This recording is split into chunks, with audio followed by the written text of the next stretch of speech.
Pemirsa, terima kasih Anda kembali menyaksikan kabar utama. Sidang perdana gugatan kasus kepemilikan ijazah mantan Presiden RI Joko Widodo hari ini digelar di Pengadilan Negeri Surakarta, Solo, Jawa Tengah.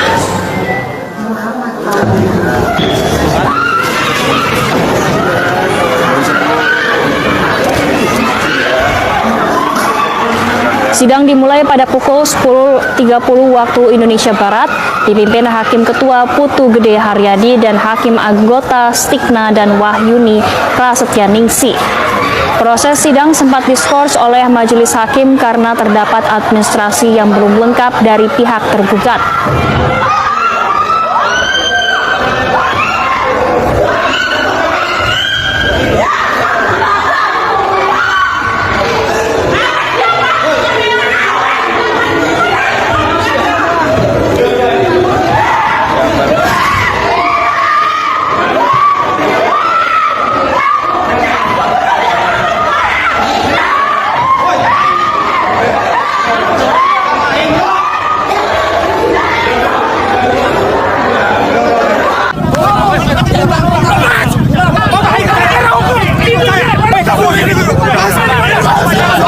Memaksa untuk bersidang di pengadilan, Firdaus disorakin dan diusir keamanan serta masyarakat.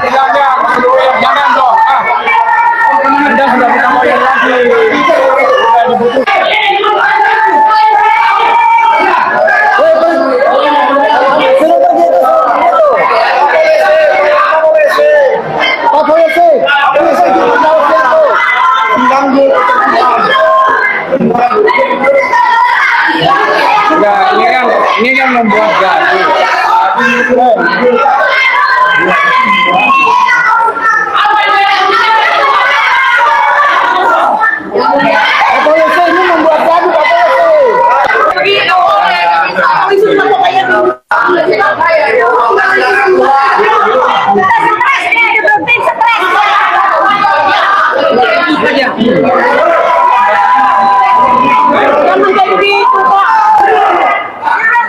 Kami ingin menyampaikan juga ya, jadi kesimpulan ini kan online, tetapi yang bisa kita sampaikan adalah kesimpulan ini berisi tentang bahwa gugatan kami diterima oleh Pengadilan Negeri Surakarta. Jadi kemarin sudah dilakukan eksepsi dan lain sebagainya tentang legal standing para penggugat dan apakah PN Surakarta ini berwenang atau tidak. Nyatanya adalah hari ini kita sampai ke kesimpulan berarti PN Surakarta ini berwenang untuk mengadili perkara ijazah Bapak Joko Widodo.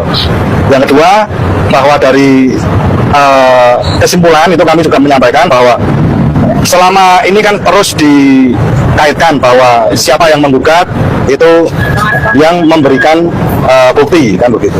Kami sudah menyerahkan bukti sebanyak mungkin yang kami bisa peroleh, termasuk juga ada perbandingan bukti ijazah dari Pak Rujito. Jadi itu ijazah asli yang sejaman, jadi tahunnya sama, tahun 85. Kemudian kami juga sudah sampaikan ada buku Jokowi White Paper beserta saksi, yaitu saksi ada Pak Jenderal Groseno, kemudian ada Prof. Bagas, kemudian juga tidak lupa ada 4 saksi ahli yang kami sampaikan juga.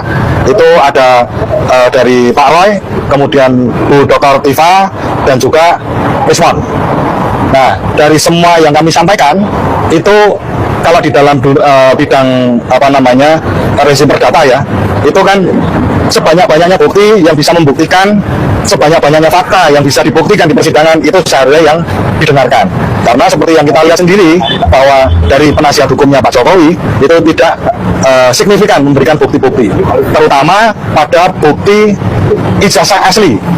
Kami sudah meminta bahwa Pak Jokowi dimohon hadir untuk ke persidangan, dan sebenarnya hal krusial sebenarnya ada pada waktu mediasi dulu.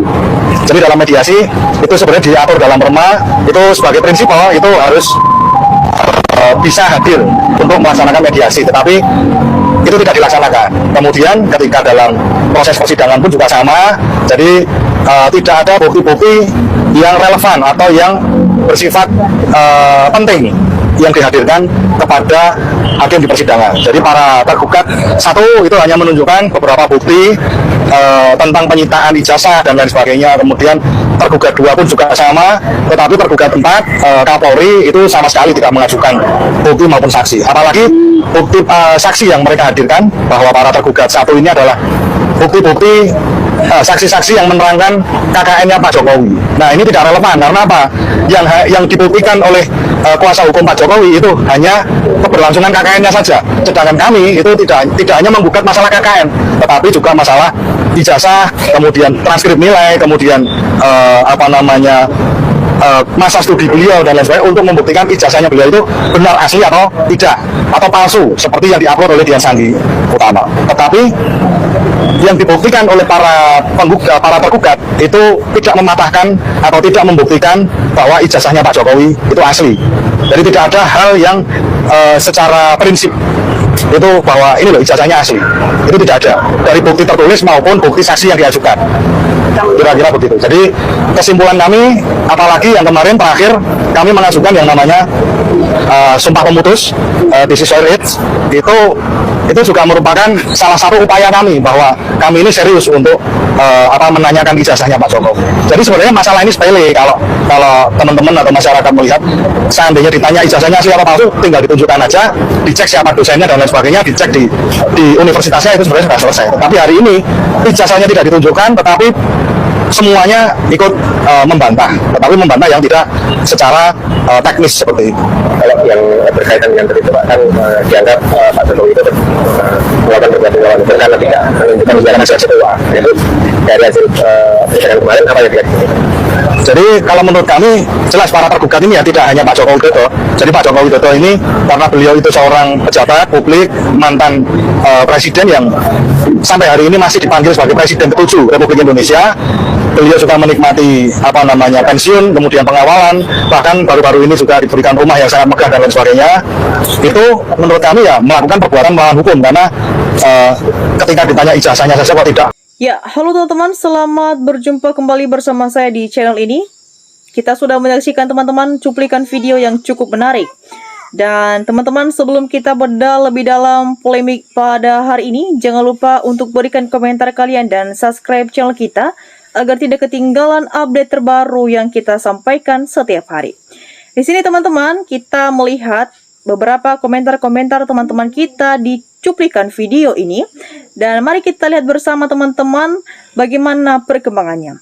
Di sini teman-teman disampaikan oleh teman kita Ima, betul ada sejumlah menteri pejabat yang dicopot Jokowi karena mengetahui adanya aliran dana negara di rekening bodong tahu kejahatan dalam pemerintahan. Teman-teman Nasir berpendapat saat Jokowi Presiden KPK diacak-acak dilemahkan.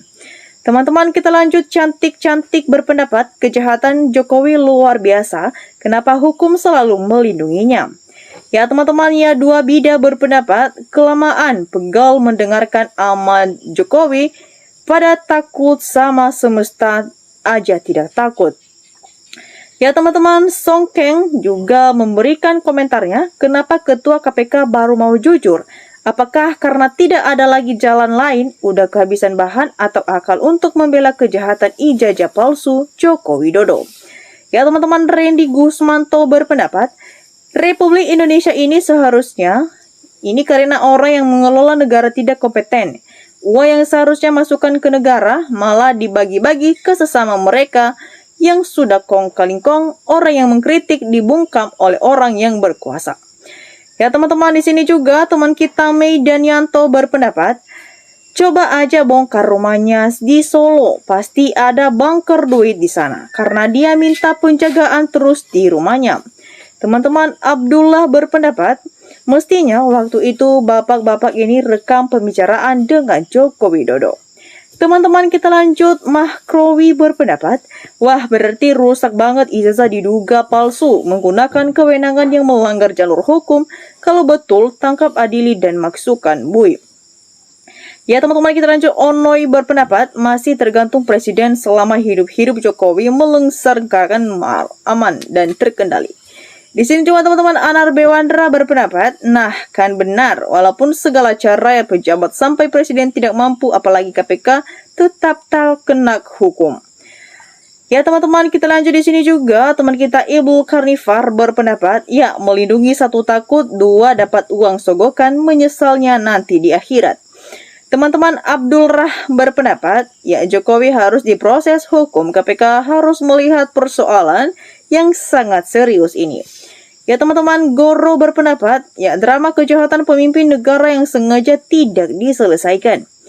Teman-teman kita lanjut, Mbah Sosto berpendapat, karena punya power of money for gratification, tanpa itu martabatnya lebih rendah dari celeng.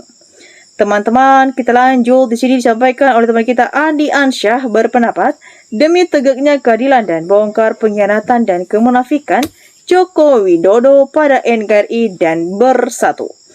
Ya teman-teman, disampaikan oleh teman kita Oskoim berpendapat, lanjut KPK buka semua bongkrokan si Jokowi ini, Anda sekarang bisa maju. Kalau terus bersandar ke Prabowo, manusia dari kampung yang jahat ini harus segera ditangkap dan diadili. Teman-teman, kita lanjut di sini juga teman kita Farjori berpendapat, Jokowi orang sakti di Indonesia. Tiada yang bisa menegakkan hukum kepadanya. Ya teman-teman, kita lanjut di sini juga teman kita Dwi Respondi berpendapat, Jokowi harus diperiksa sudah menghasilkan korupsi yang sangat luar biasa. Ya teman-teman, kita lanjut di sini juga teman kita Teruna Putra berpendapat, semua pejabat kalau lagi menjabat selalu diam. Tapi setelah tidak menjabat baru bersuara, ada apa rupanya kalau mau benar-benar berbicara pada waktu dia menjabat. Ya teman-teman, Muhammad berpendapat, rakyat berharap Presiden Prabowo berani mengaudit Jokowi dan keluarganya, tinggal pilih mau lindungi Jokowi atau keluarganya atau menyelamatkan 280 juta rakyat Indonesia. Teman-teman, kita lanjut di sini juga teman kita Suryadi berpendapat, ya udah tunggu apa lagi, segera bertaubatlah kalian para pejabat atau mantan pejabat bongkar kebusukan Joko Widodo. Ya teman-teman, Asek Proyek juga memberikan tanggapannya, KPK jangan ngonten, nyatanya di kasus Jokodok lampau total garel. Ya teman-teman, kita lanjut di sini juga teman kita Gede Sumanesa berpendapat, ketinggalan Indonesia dengan Korea Selatan karena koruptor Indonesia dilindungi serta satu sama lain saling menutupi dan tidak punya budaya malu. Korea ada pejabat skandal pasti mundur. Ya teman-teman, kita lanjut di sini juga teman kita Wantu berpendapat, banyak kasus Joko Widodo tapi sayangnya tidak bisa disentuh hukum. Bantahkan dilindungi hukum dan aparat hukum. Ya teman-teman, kita lanjut di sini juga teman kita Ibu Khanifal berpendapat, Jokowi rumahnya ada bunkernya buat tempat uang korupsi. Korupsinya banyak sekali, yang itu pasti masih sekarang berkuasa. Teman-teman, kita lanjut di sini juga teman kita Pak Ahmad berpendapat, memang Jokowi dan gengnya mafia harus dinepalkan dan koruptor lainnya kalau menunggu penegak hukum mafia juga akan ikut serta. Nah teman-teman, bagaimana tanggapan kalian mengenai isu polemik ini dan tanggapan teman-teman kita?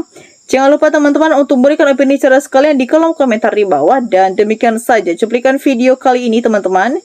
Jangan lupa untuk share video ini dan jangan lupa untuk selalu pantau informasi menarik yang kita sampaikan. Demikian saja teman-teman, salam NKRI harga mati.